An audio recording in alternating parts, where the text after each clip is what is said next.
It's not uncommon for the Yu-Gi-Oh! TCG to omit structure decks that the OCG got, and sadly this has been a practice since the game's beginning. This is done because Konami TCG believes that these structure decks won't sell well and decides to put them in a different product to garner hype for that one instead. See Ghost from the Past, as that's where the cards from the Dragunity structure deck went in the TCG. However, one structure deck in particular was omitted during the GX era, and I would argue that this structure deck would have sold very well in the West. I'm talking about the structure deck Curse of Darkness, which was released in the GX era on March 8, 2007, and was only available in Japan.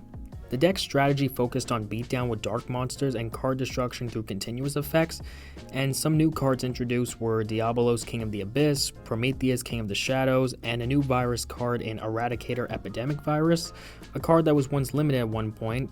However, I will say, they weren't the main factors that would have made this structure deck a success in the TCG. It was actually one card. In fact, it's because of this one card that we didn't get this structure deck to begin with. And that's pre-errata Crush Card Virus. Yes, that Crush Card Virus. 2 months before this structure deck was released in Japan, Upper Deck announced that Crush Card would be a Shonen Jump prize card, and that the only way to get it was atop a Shonen Jump tournament. They also decided that this card would be tournament legal, meaning that anyone who won this card can play it in official sanctioned events.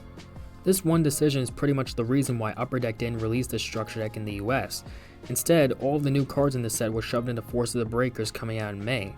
Don't take my word for it, Kevin Tewart, the former head of R&D for Yu-Gi-Oh!, said it himself on Pojo. In 2010, Kevin said, quote, "The Japanese Dark Structure deck was never planned to be released in the US because structure decks were doing poorly at the time." Now, to be fair, he's not entirely wrong. A lot of structure decks during the GX era were pretty bad, and the new cards for Curse of Darkness weren't all that appealing, except for Eradicator, but even then, it wouldn't make its mark on the game until later on. Also, I could understand from Japan's standpoint that this structure deck was a failure since they already made Crush Card accessible since 2002 with structure deck Kaiba, but we're focusing on the TCG side in this video, so I agree that if they had released this structure deck in the US without Crush Card Virus in it, it wouldn't have sold well. However, it's what he says after that I disagree with. Kevin then says, quote, "Because of this, it was okay to include Crush Card Virus in the deck since it was only coming out in Japan.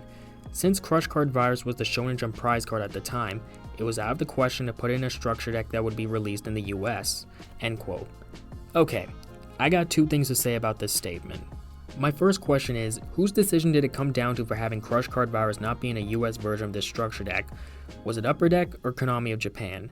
Back then, TCG structure decks didn't take specific cards out like they do nowadays, meaning that Curse of Darkness would have to have the same card list in both Japan and the West. But what I want to know is, whose decision did it come down to? Going off what Kevin said, Upper Deck really wanted to make Crush Card Virus a prize card, and I can see a possibility that they influenced Konami of Japan not to release this structure deck in the TCG, because without Crush Card Virus it would fail. Now, I could be wrong with this theory, but I wouldn't be surprised. Obviously, this will never get answered, but this was something I was thinking about when I thought of my second question, which is, what was their problem? Let me ask you folks something, especially my old school players who played during this time. If having a common copy of Crush Card alongside its Shonen Jump copy would cause any problems to the game. Here, pause the video for about 5 minutes to think about it, and then I'll give you my own thoughts. Time's up. Alright, here's my thoughts. I don't think it would have caused any major problems to the game.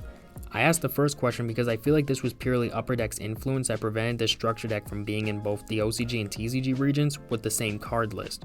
As Kevin himself said, it was out of the question to include Crush Card Virus in a TCG copy of this deck, but why was it out of the question? I can't think of a legitimate scenario where having a common Crush card alongside the Shonen prize one would cause any major problems other than a broken card being in the game, but that's a different situation. The only two problems I feel like people would tell me is that having a common would devalue the prize card's value, and I call BS on that. Why? Look at Crush Card today.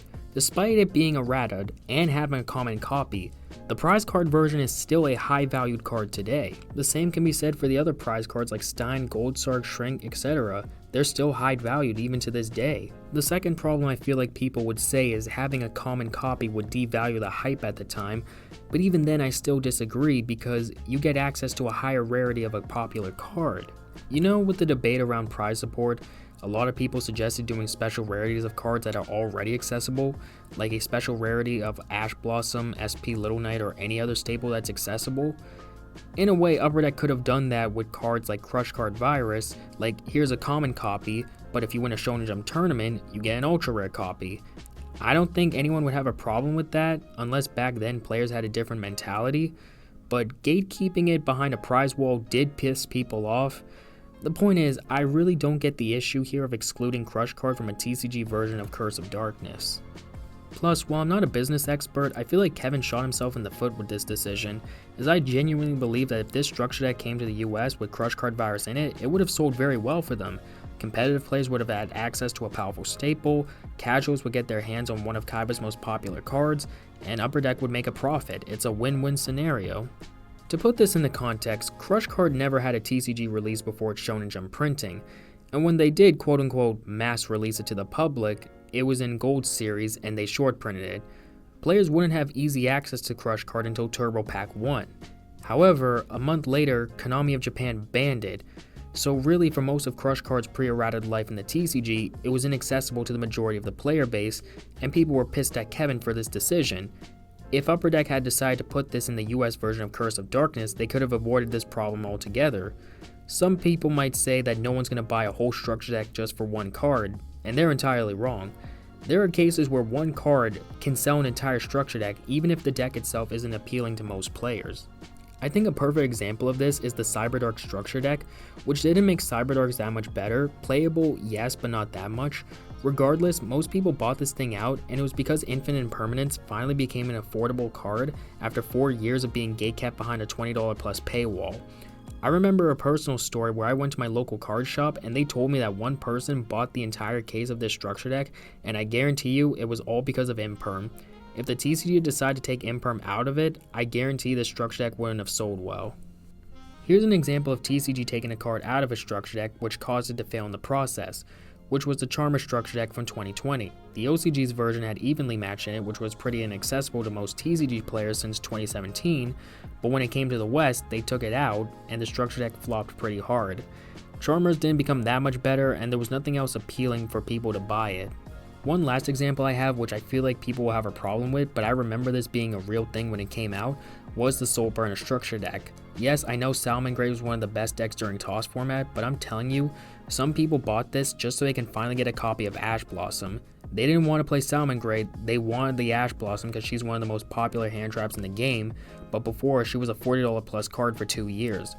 The point is, one card can get people interested in buying a structure deck, even if it's a meta one. That one card can attract players who don't want to buy the deck, but can at least get some value off it. Meanwhile, with a bad structure deck, one card just sells the entire thing, as we saw with the Cyberdark structure deck. So this all goes back to my question, what was the problem with putting Crush Card Virus in a TCG version of Curse of Darkness? After looking at every post I found, the problem was Kevin Tewart himself and his ideology. I know it sounds like your typical greedy company type thing, but to be honest, that's kind of the case here. You know how the accessibility of cards has always been a talking point in Yu-Gi-Oh!, especially last year with the whole bonfire situation? In a way, it's Kevin and those who worked on products at Upper Deck's fault for why we have this problem in the first place. They're the ones who do things like rarity bumping, short printings, etc., and with Crush Card Virus, they're the ones who didn't want to put in a TCG version of Curse of Darkness. All the decision making was on them. Plus, there are cases on Pojo where Kevin complains about people complaining about cards being inaccessible. He says this because he believes buying packs is better than buying singles, and if that's true, then TCG Player wouldn't be as popular as it is today. If I'm going to be honest here, he just didn't agree that everyone should have access to certain cards. Some might say I'm stretching it, but I'm just going off what the man himself said. He's literally saying that buying packs is better, and if you're buying singles, then you're an idiot. Even though it's his fault for why single prices are high to begin with. It's all due to supply and demand, which Upper Deck had full control over. Maybe if they made cards more affordable from the start, people wouldn't be complaining about this so much, so I don't understand why he couldn't get the message. For example, when people talk about Crush Card Virus, he responds with, "I would love to hear people's thoughts on this, except the, oh my god, this card's so hard to get," which completely dismisses the criticism of Upper Deck gatekeeping this card behind a paywall, and it's a pretty fair criticism. Also, I should point out that it feels like Kevin tries to justify his actions by bringing up how broken Crush Card was, which, to be fair, he's not wrong. Crush Card was the reasons gadgets dominated the OCG for 2 years. Anything bigger than a gadget would just die instantly to Crush Card, meanwhile the gadgets themselves roamed freely doing whatever they wanted. So yeah, I get Crush Card was broken, but how does it justify the card being gatekept behind a $300 plus price tag, even when it was put in Gold Series? In fact, when Kevin asked people what would they prefer with Crush Card being banned or everyone having access to it, a good chunk of people responded by saying that it would be nice if the card was mass released. Again, Crush Card was broken and deserved to be banned, but it would have been nice for everyone to have access to it first before it got the axe. I mean, by the time that it was widely available, the card got banned in a month and that pissed people off. I wouldn't blame OCG Konami for that. That's pretty much all Upper Deck / Kevin Tewart's fault for how they handled the card. Here, let me ask my old school players one more question. Do you guys think Upper Deck handled Crush Card Virus' release in the TCG in a good way? I'll hear your thoughts in the comments below, cause I'm curious how you guys feel about this. At the end of the day, what's done is done, but looking back at this situation, I just think this was a massive fumble on Upper Deck's part.